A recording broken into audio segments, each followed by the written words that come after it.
Kevin Hunter on the Business Forum Show with Amy Nelson, and our guest on the show is Randy Smith from Randy's Electric. Welcome to the show, Randy. Thank you. And I have to say, I've known you, Randy, for what now? A couple of years, maybe? Yep, at least. All right. And one of the things that I can tell people in our listening audience that I've been very impressed with your mode of operation and really your attitude as a business owner is that I've actually visited with a lot of different people that have done business with your organization, and the impression has always been fairness. The projects have come on budget, which is kind of an amazing thing when we're dealing with anybody in the construction business. Yes, sir. As anybody knows. Yes. And then when there have been problems in situations, because they do arise, your sense of fairness and dealing with them has been very appreciated. So great. Glad to hear that. Those have been very good things, and part of the reason we had interest in bringing you on the show as well, because we like to showcase the business people who do have the attitudes and the business ethics that we want to promote on the show as well. Excellent. Well, thank you very much. I appreciate that.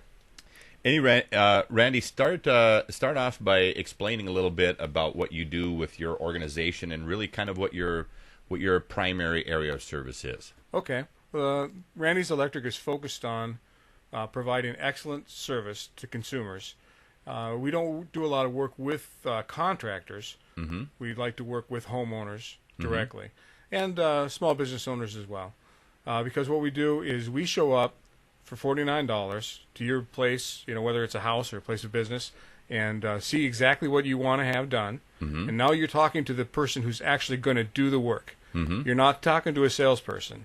You're talking to the actual technician. Sure. And he'll understand precisely it is what you want, and then he'll give you an exact price for it before he does it.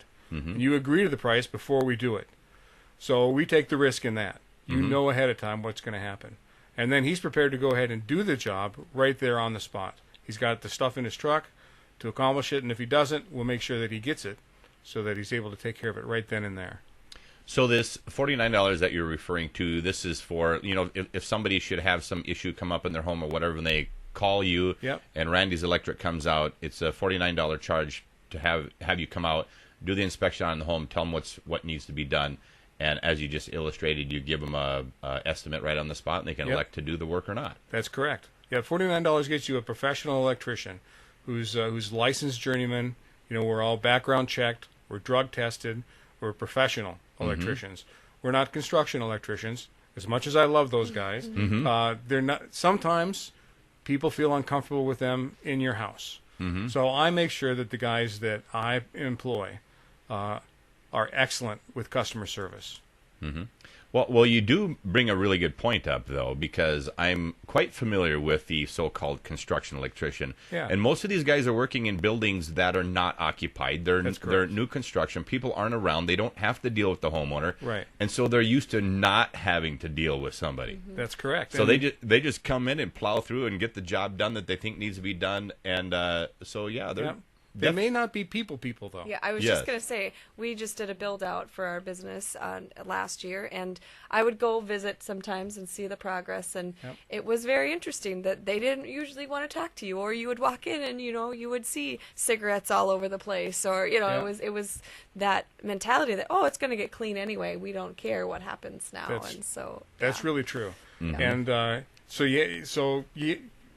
you have to be able to deal with all sorts of different homeowners. Some homeowners want you to go ahead and do the project. They say, okay, great, do it, and they disappear, and you never see them again. And then there's the homeowners that enjoy watching you. It's their house. It's they have every right to be there and hang over your shoulder. And when you turn around to grab the drill, you bump into them, and occasionally their beard drags on your back. That does happen, and people are like that. Everybody's different, and so you need a lot of customer service skills in order to understand that. And you have to have a lot of patience, and we're good at this stuff. This is stuff we're excellent at. But if you walk into a construction situation, a lot of times you just get ignored as a consumer. And I don't like that. I don't like the feeling. It's awkward. that you feel like you're in the way, like you're interrupting their day, Right. right? Yes. And I hate when I walk into a place of business and I feel like I'm interrupting their day. And I'm waving dollars in the air saying, please help me, I have money to spend. Right. Yeah, right? And Yep. they don't take care of you because you're interrupting whatever little project they happen to have. Well, my guys aren't like that. We're people. We like people and want to bless them in everything that we do. Well, you mentioned that there's one type of electrician that's out there who really doesn't like to deal with people, and they're more common than the electrician that you're describing. That's correct. So talk a little bit about your screening process that you work with, trying to find somebody who Yep. fits what you're looking for. Yep. Well, it's really hard. I'm looking for another guy right now. I have a truck sitting in my parking lot and way too many phone calls, and this is driving me crazy because I want to serve my customers, and I have a truck sitting there, but how difficult is it to find just the right person? My experience is it's at least 1 in 100. Maybe it's 1 in 500. The sort of person that I need, because you're a very technical person to be an electrician.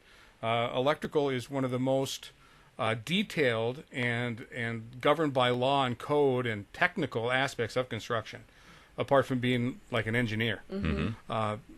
So you're already that sort of a person where you're really technically minded. To find somebody that's also a people person as well as a good electrician, they're few and far between. I relate it a little bit to the IT world, right? In that people are extremely technical, but are they in front of the glass or behind the glass? And so you're really looking for in front of the glass technical people that also That's right. can interact and Yeah. and not be awkward or weird. Yeah. Or rude or any Well, of the other and things. Yes. That's correct. Yeah. It's disconcerting for the customer if somebody shows up and they're technical people and only technical, because there's this great big bubble of anxiety. Maybe it's a balloon of anxiety that people have. Well, they're already inconvenienced. Their power's flickering, or the refrigerator isn't on.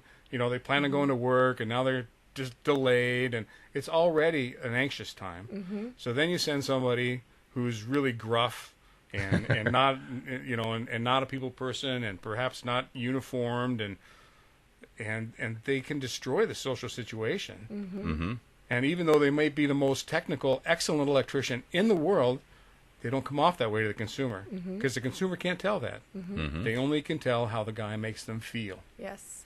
One thing that just made me think about it. So talk about, you know, we talk sometimes about big box shops and, you know, the small, more personal philosophy companies like yours. And, you know, what's one of the things that when something happens, like you just said your air conditioner went out yesterday or 2 days ago, so you're waiting for the air conditioning people to come yesterday. And I think about that from this perspective that what happens? Oh, I'll be here between, I actually had this happen, 9 and 5 tomorrow.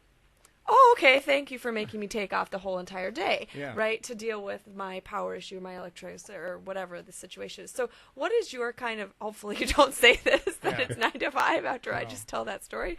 So what is your kind of time frame that you give to your customers? Well, what we shoot for is like the first job of the morning. We're pretty accurate. We're aiming to be at your house at 8 o'clock. Right.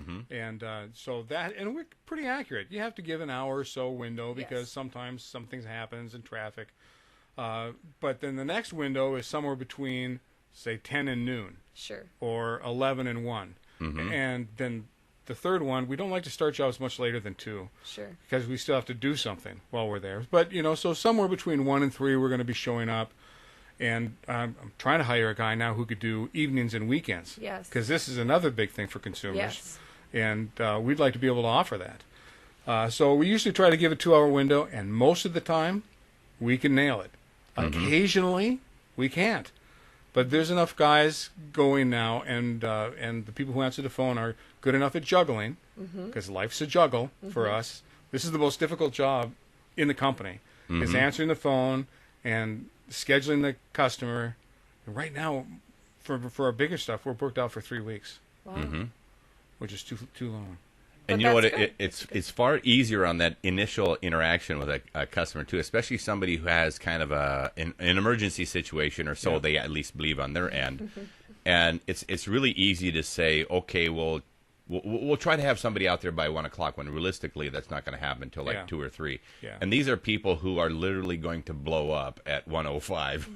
And so you also need people at your home desk that are going, sir, I understand you got a problem. We're going to do our best to take care of it. Somebody will be there no later than 3 o'clock, and we'll try to be there as close to 1 as we can, but no later than 3 o'clock somebody show up. It's easier to always, under promise and over deliver than to do it the other way around. That's correct. And you have to be really careful because people can misunderstand. When hi, Mrs. Jones, I'm talking to you on the phone now, and you need somebody there, and we're going to be there between 1 and 3. Some people interpret that as being, I'm showing up at 1, I'm going to be done by 3. Oh, Yes. That's So you have to communicate all that stuff, and there's a lot to know. Kevin Hunter with Amy Nelson here on the Business Forum Show. Our guest is Randy Smith from Randy's Electric. You can find him on the web, randyselectric.com. You can also call the office at 763-280-7416. Again, 763-280-7416. Stay tuned. We'll be back in just a moment.